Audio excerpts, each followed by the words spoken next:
ba't kaya ka? Saan ka naman nakakita mga ganyan na? Ang gusto ata sa unang araw pala, ipatawag yun na lahat ng mga... Wala naman kasi silang direksyon na magtanong eh. Nagtatanong lang sila sang-ayon dun sa kanilang nalalaman. Yan. Hindi ko kayo papatulan. May iksi ang mga kukotin nyo. May diferensya pa ang mga ulo nyo. May iksi ang mga kukotin nyo. May diferensya pa ang mga ulo nyo. Kaya hindi ko kayo papatusin. Kaya alam mo, hindi ako nagpapa-interview sa mga yan eh. Sabagay, yung babae na yun, ng broadcaster, hindi ako interviewin doon kahit anong mangyari. Sa nervyos niya siguro.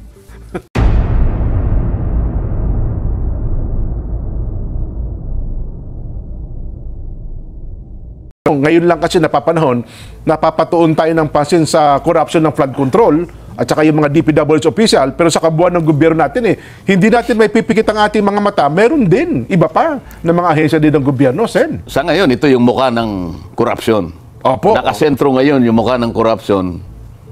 Talagang litaw na litaw ang mukha eh. Yan, opo. Isip-isipin mo saan ka naman nakakitang, akala mo sasabihin niyang ganyan river walling, sabi niya, no?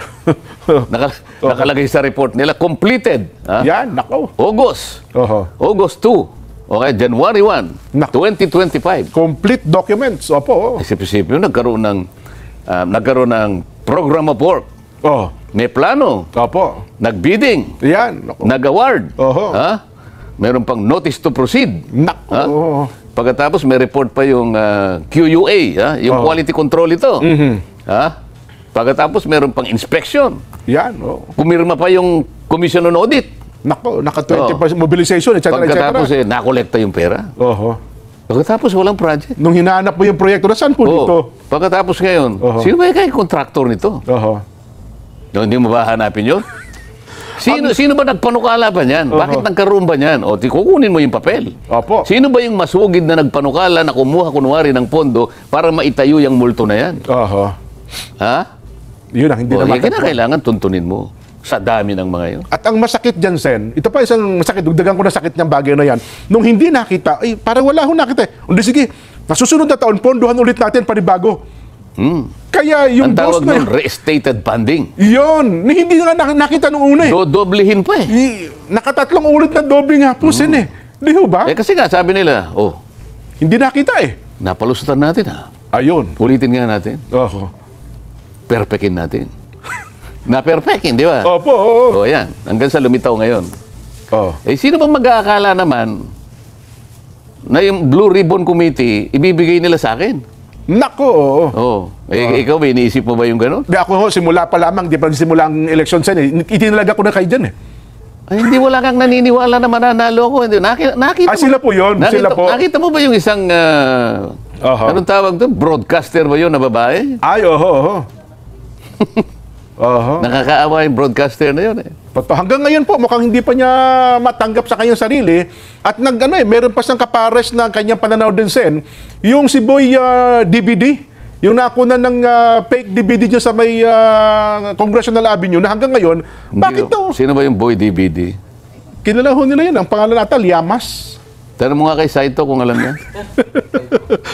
Ano ba sabi? Kasi sinasabi niya, bakit daw parang selective kayo? Parang pinipili nyo lang. Bakit yun at yun lang daw atang na pagtutunan nyo ng pansin, Sen, ng Blue Ribbon Committee? Napanood mo, sinabi niya? Parang yun po ang Yun po, lumalabas, Sen. Ako, iniwasan ko na manood doon sa mga yun kasi wala namang magandang sinasabi sa inyo yun Bakit naman sinabing selective? Kasi nga ron daw po, parang ang dating doon sa kanyang sinasabi ay mga opisyalis lang daw po ng DPWH ang inyong tinitignan. Di parang yung broadcaster na babae. Yun, napanood ko yun Kaya nga magkasintono sila, Sen Kaya kung magsalita pa naman yun, akala mo tumatakbo, hindi mo maintindihan, di ba? Subukan mo tumatakbo ka, nagsasalita ka, humihingal ka. Pagka yun nagtatanong, humihingal Kakapusin ka ng hininga nun, Sen. Kapag ako'y nakikinig doon, ako ang napapagod Nakikinig lang ako, pagod ako Kaya ayaw kong pakinggan yun ganun mo ba? Ang sabi niya,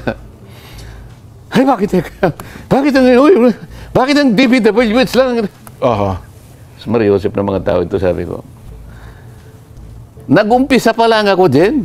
Unang hearing niyo pa lang po, Sen Unang hearing pa lang ako. Alam ba niya kung gaano kalawak Alam ba niyo kung gaano kalawak ang multong kinakaharap ng ating bansa? Ang problema sa ganyang mga tao, lalahatin ko na sila, mga ganyang uri ng tao. Yung mga ganyang sariling kaisipan. Mapa-broadcaster ka, o kung ano man, basta ganyan kayong mag-isip. Pati vlogger, Sen, marami din ganyan. Pagka ganyan kayong mag-isip, talagang wala na akong magagawa sa inyo. Opo. Hindi naman kayo abogado kasi. Ang abogado kasi, bago magsalita, nag-iisip. Itong mga ito, nagsasalita, hindi nag-iisip. Ganyan yung mga yan. Mayroon po yung paglalarawan yan, Sen. Paano ka mag-iimbestiga nang hindi mo muna ilalatag? Kumbaga sa korte, sasabihin ng korte sa'yo, Counsel, you need to lay the predicate. Hindi pwedeng hindi ka mag-lay ng predicate. Siyempre. Ilalatag mo muna. Isa-isa mo ngayon. Ba't kaya ka? Saan ka naman nakakita ang mga ganyan na? Ang gusto ata sa unang araw pala, ipatawag yun na lahat ng mga...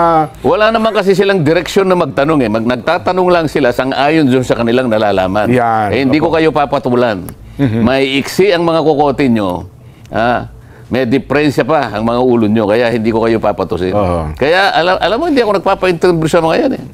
Sabagay, yung babae na yun, ng broadcaster, hindi ako interviewin nun kahit anong mangyari.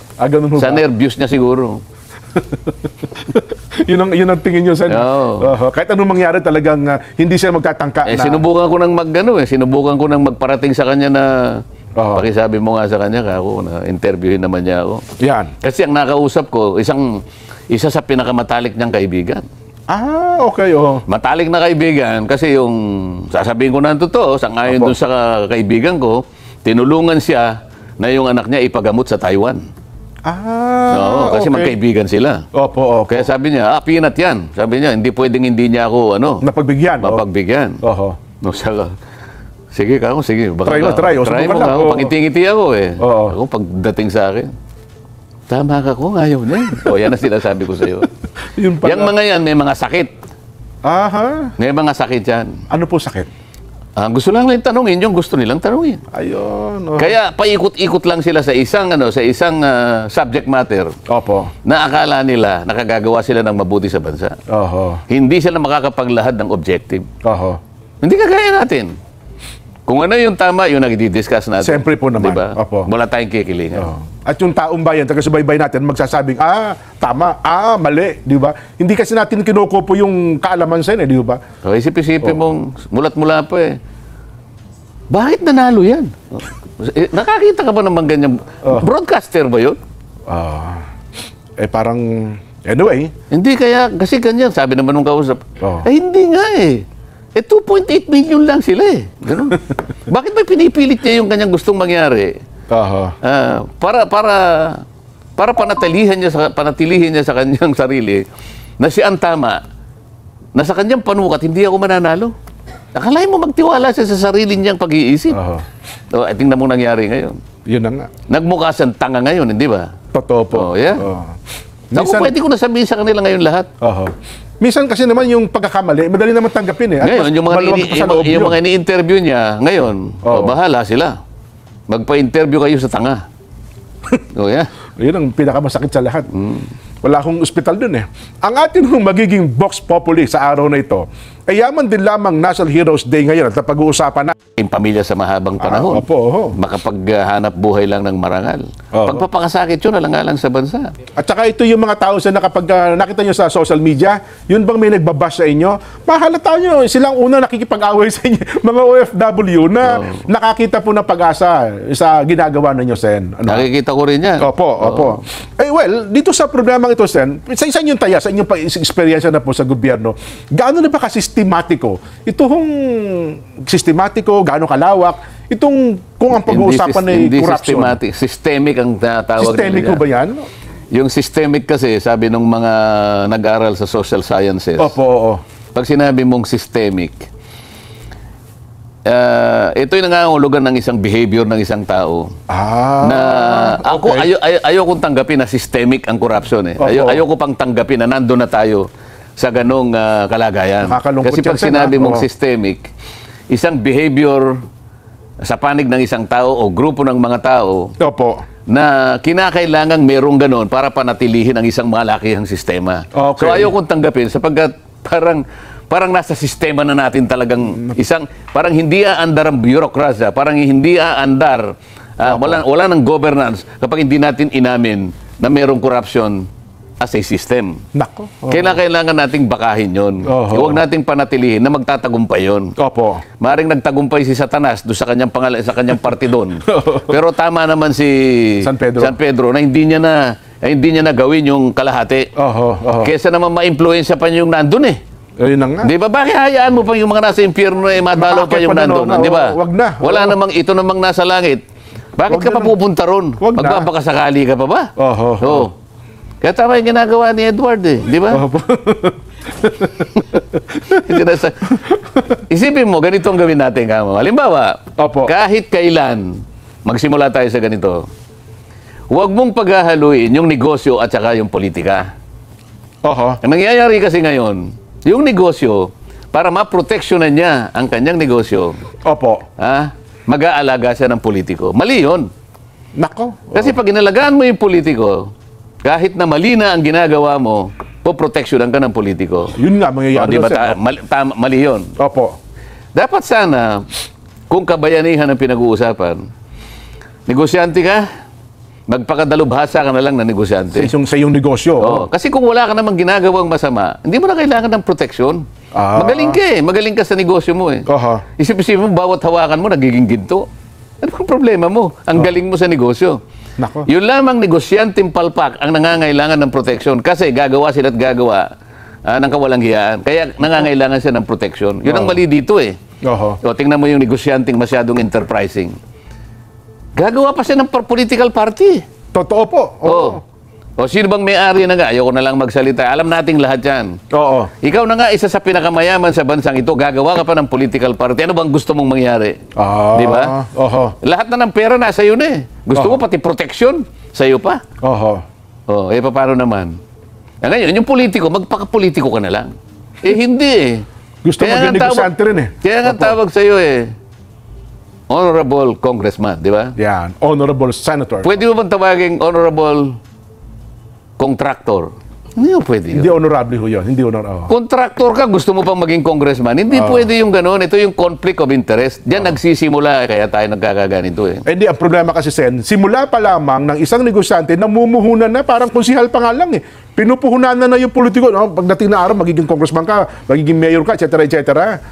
Napakalaki ng puhunan na. Okay lang sa akin yung, halimbawa, magsikap ka at pagkatapos magnasa ka, magsilbi sa bansa. Okay lang yun eh. Pero hindi sa paraan na nasa isip mo, kaya ka gustong magsilbi sa bayan para lalo kang makagawa ng negosyo mo na mapoproteksyonan sa pamagitan ng posisyon mo. Yun ang mali. Mukhang kakaunti lang ang bayanin ganyan. Katapos-tapusan naman kasi, may kasalanan din ang mamamayan eh. Akalain mo naman, kilala mo naman yan eh, wala namang gagawing matuloy, pinipilit mong iboto kasi. Hindi, sabi wala nila naman kasi, tayong pinatutungkulan, kaya lang, alam natin lahat yan. Hindi, sabi nila, pagka hindi ko naman ito binoto, matatalo lang din yung iboboto, baka ako lang ang bumoto doon sa isang tao na yun. Hindi na ako boboto kung ako. Kung iboboto ko lang. Di ba? Di ba? Yun na nga. Nako. Ngayon lang, alam na ninyo eh. Isip-isipin mo itong mga tumutulig sa, kauumpisa ko lang din eh. Unang araw niyo pa nga sa hearings yan eh. Ako, bilangin po ninyo, bilang senador, wala pa po akong 2 buwan. 1 buwan at 3 linggo pa lang ako. Pagkatapos magsasalita na itong babaeng ito. Magsasalita yung sinasabi mong Mr. DBD. Ang gagaling naman ninyo. Tumakbo nga kayo sa politiko kung mananalo kayo. Kasi para bagang pagka sinabi nila, parang obligasyon nyo pang sundin, Sen. Para bagang pag ano sabihin nila, yun ang susundin. At saka yung napakatalino. Okay lang sa akin, yung matalino kayo, walang problema sa atin. Yung magpakatalino kayo. Ay, gusto nilang gano'n, di okay lang. Pero kung halimbawa, gagamitin ninyo sa paraan na hindi man kayo nakakatulong eh. Di ba? Nagkukunwari lang kayo na matalino. Ang dami yung naililigaw eh. Sip-sip sasabihin niya, bakit kanya palaging binabanatan mga DPD? Bakit mapagsasabay mo ba lahat? Di ba? O sabihin ko halimbawa, kung nakikinig ka, itong babaeng broadcaster ito. Kumakain ka halimbawa. Mapagsasabay mo bang mahirap na lang talaga. Baka kung ano pa yung masabi ko sa kanya. Baka mamualan po yun. Baka mabulunan ka eh.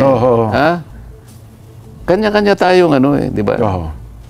Ako nasasabi ko lang ito, para lang maituwid sila Baka sakali, kasi ako naniniwala, may isip naman sila. Wag na kayong magpakadalubhasa sa puro ganyan na lang. Oo, tama. Hindi na rin kayo tatanggapin ng tingnan natin to. Magano na kayo ng mga ilang panahon lang. Oo. Wala nang maniniwala sa inyo. Nako. Alam naman yung pinanggagalingan nila eh. Hanggang ngayon, yung naisara na prangkisa, doon lang sila tumitira. Yun na nga po. Hanggang ngayon, hindi nila makita ang katwiran na kaya kayo naisara dahil sa pagkukulang ng inyong network. Oo. Kaya tanggapin ninyo kaya hindi, bahala kayo sa buhay nyo. Oo. Pero nasa record yan. Yung pagkukulang ng may-ari. Nagkulang kayo. O ayaw nyong aminin. Oo. O. Pagkatapos ngayon eh, salita ng salita, akala mo totoo mga pinagsasabi. Akala mo ang galing eh. Oo. Subukan mo akong imbitahan. Subukan mo. Yan. O, ngayon, ayaw mo akong maimbitahan, tumigil ka. Yan lang. Yun na nga. Ay, nako. Basta yung mga reaksyon. Pero teka lang, Sen, ha?